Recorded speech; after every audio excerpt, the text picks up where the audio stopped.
Queridos amigos, sejam bem-vindos ao canal Videira Espírita. Meu nome é Cristina Brito e este é o programa O Evangelho segundo o Espiritismo, projeto 15 minutos. Bem, nós estamos estudando diariamente a terceira obra básica da doutrina espírita, o Evangelho segundo o Espiritismo. Atualmente estamos no capítulo 4. que tem o título de Ninguém pode ver o reino de Deus senão nascer de novo.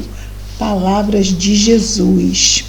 E estamos no item 17, que é o final mesmo do subitem que trata da ressurreição e da reencarnação. Nós vimos aqui no 16, e vamos precisar retomar do 16 apenas porque o 17 é uma continuidade do pensamento do 16, né? Apenas para não nos sentirmos perdidos aqui no estudo de hoje. Vejamos então que o 16 diz assim: não é duvidoso, pois, que sob o nome de ressurreição, o princípio da reencarnação era uma das crenças fundamentais dos judeus. Então, os judeus, para eles, reencarnação, ressurreição, passava pelo mesmo caminho. Embora fosse confuso para o povo, mas bem entendida a questão da ressurreição entre os conhecedores profundos da lei, sendo por isso mesmo que Jesus diz a Nicodemos, que era um profundo conhecedor da lei, mas como tu, sendo doutor em Israel, não sabes dessas coisas. Doutor da lei, profundo estudioso da lei, da Torá, que é o Antigo Testamento. Então, continua Kardec dizendo que ele foi, no caso, o princípio da reencarnação, ele foi confirmado por Jesus e pelos profetas de maneira formal, de onde se segue que negar a reencarnação é negar as palavras do Cristo. Essas palavras constituirão um dia, as palavras do Cristo, a autoridade sobre esse ponto, a reencarnação, como sobre muitos outros, quando forem meditadas sem preconceitos. E vimos isso então no final do estudo de ontem, né? O preconceito é um preconceito. A gente já chega ou com a não aceitação, com a resistência, mesmo sem paciência. Se vem daquela fonte ali, eu não quero nem falar disso. São os espíritas que falam isso, então nem começa. Preconceito, passa por aí. Não é da ideia, mas muitas vezes é o preconceito. Da onde vem a ideia? A ideia vem de lá? Se tivesse vindo de lá, era boa, mas como vem de lá, aí é uma ideia ruim. Isso acontece em outros setores também, não é? No item 17, Kardec nos diz: mas a essa autoridade do ponto de vista religioso, quer dizer, ele está falando aqui da autoridade de Jesus, não só sobre esse ponto, como em outros, vem-se acrescentar o ponto de vista filosófico. Então, não é porque Jesus disse, Jesus enviado de Deus até nós, não. Mas ele vai destacar aqui o ponto de vista filosófico, o das provas que resultam da observação dos fatos, quando se quer remontar dos efeitos à causa. Vamos pensar. Eu tenho aqui como efeito uma pessoa que já nasce com uma deficiência grave orgânica. Isso é um efeito. Se nós queremos remontar do efeito à causa, qual é a causa? Por que esse bebezinho nunca fez nada? Por que ele já nasce com tamanha deficiência, seja uma hidrocefalia ou alguma outra limitação orgânica mais grave? Ou menos grave, não importa. Mas apenas para ilustrar melhor aqui o que queremos dizer. Se formos remontar, mas por que esse bebê e não o outro? Ficamos achando que tem cheiro de injustiça no ar. Mas aparece a reencarnação, diz Kardec, que se a gente for remontar dos efeitos à causa, a reencarnação ela vai aparecer como uma necessidade absoluta, como uma condição inerente à humanidade, numa palavra, como uma lei natural, porque senão tudo seria injusto e sem sentido nenhum, né? Ela se revela por seus resultados, ou seja, a reencarnação como sendo uma necessidade para a humanidade, como uma lei natural. E ela vai se revelar por seus resultados, de um modo, pode-se dizer, material, como o motor escondido se revela pelo movimento. Quer dizer, nós estamos vendo aquele carro ali andar. Ora, se ele está andando é porque ele tem um motor. Ora, se isso está acontecendo na vida dessa pessoa, se esse bebê nasceu com essa injunção dolorosa, tem que haver um motivo. Tem que haver um motivo. Eu não estou vendo, como eu não vejo motor, mas se está acontecendo e se eu admito que Deus existe, que Deus é Pai, então tem que ter alguma coisa que justifique que Deus tenha permitido que aquilo acontecesse.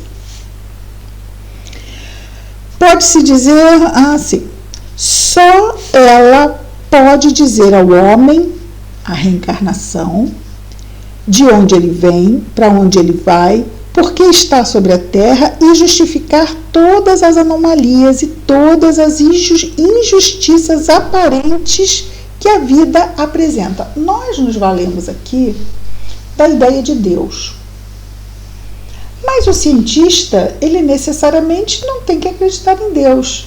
Se bem que, né, o próprio Albert Einstein, falando sobre o universo e Deus, ele diz que acreditar que o universo seja resultado do acaso, de que não há uma inteligência por trás da perfeição de todo o universo, seria a mesma coisa que nós acreditarmos que um livro pode aparecer totalmente pronto a partir da explosão de uma tipografia. Tipografia, o que é? Hoje em dia se faz tudo pelo computador, mas antigamente, para se fazer uma página de um livro, tinha que se montar letra por letra. O tipógrafo era um profissional que montava as letrinhas. Fosse do jornal, fosse dos livros, montava aquela página, era toda montada de letrinhas. Então Einstein diz que acreditar que o universo perfeito, ele foi resultado, remontando do efeito à causa, nós acharmos que esse universo é resultado de uma ação aleatória, seria a mesma coisa que acharmos que um livro é resultado da explosão numa tipografia. Explodiu, os tipinhos todos voaram e caíram todos formando o livro. Esse é o pensamento de um grande cientista, tido como o maior cientista do século XX. Vejamos então aqui a continuação do pensamento de Kardec.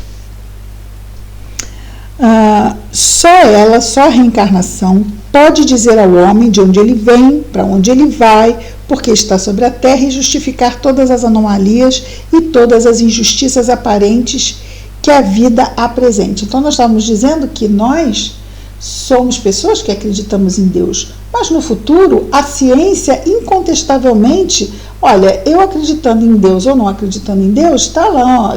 E hoje em dia eu sei dos vírus e das bactérias porque a ciência já os vê, não é? Então já não é uma questão de acreditar ou não acreditar, está provado pela ciência. E no futuro também a ciência irá provar. Mas enquanto isso, lembremos de Jesus falando a Tomé, quando ele, na primeira aparição, disse que só acreditava se botasse lá o dedo, né? E quando Jesus aparece pela segunda vez, diz assim, bote cá o dedo. E felizes daqueles que não viram e creram. Né? Cremos, agora, mais ainda, fundamentando a nossa fé no entendimento, sendo agora a nossa fé com a doutrina espírita uma fé raciocinada. Tudo Kardec vai nos ensinando e a gente vai dizendo, é mesmo, mas não é que faz sentido? Nossa, é mesmo. E Kardec continua dizendo assim, sem o princípio da existência da alma e da pluralidade das existências, ou seja, sem o princípio da pré-existência da alma, quer dizer, a alma existindo já antes do nascimento e continuando a existir depois, e depois tendo mais e mais outras existências, sem esse princípio, a maior parte das máximas do Evangelho são ininteligíveis. Por isso deram lugar a interpretações tão contraditórias, como nós vimos aqui ontem naquelas 3 versões daqueles versículos de Jó do Antigo Testamento, porque os tradutores ficavam confusos, não sabiam.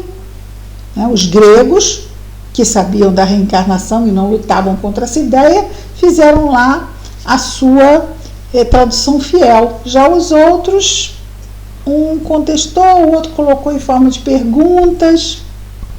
Então é o que ele diz aqui. Allan Kardec nos diz que deram, por causa disto, lugar a interpretações tão contraditórias.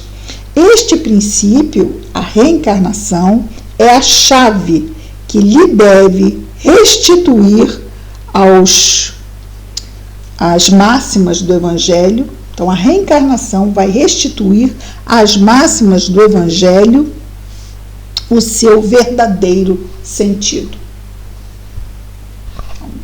Não vai haver, não tem nada a ver com batismo. Naquele tempo nem tinha batismo, que vimos aqui ontem sobre Jó, não é?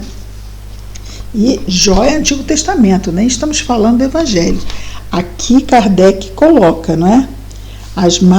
A maior parte das máximas do Evangelho são ininteligíveis, mas que este princípio da reencarnação é a chave que deve restituir seu verdadeiro sentido às máximas do Evangelho. Muito bem, vejamos agora aqui o item 18. No item 18, nós vamos falar de família, laços de família, fortalecidos pela reencarnação e quebrados pela unicidade da existência. Então, vejamos, nessa encarnação, mãe e filho. Na encarnação passada, podem ter sido irmãos. Na encarnação futura, poderão ser amigos, sem laços consanguíneos, e mesmo assim participando da mesma família espiritual. Então, as famílias consanguíneas, necessariamente aquelas pessoas não fazem parte da família espiritual, porque família espiritual é afinidade. Então, as pessoas se reúnem no mundo espiritual por afinidade. Podem reencarnar na mesma família consanguínea ou não. O que marca a família espiritual é a afinidade, né? E não a consanguinidade. Somos da mesma família, mas se não temos nada um com o outro, não participamos das mesmas famílias espirituais, né?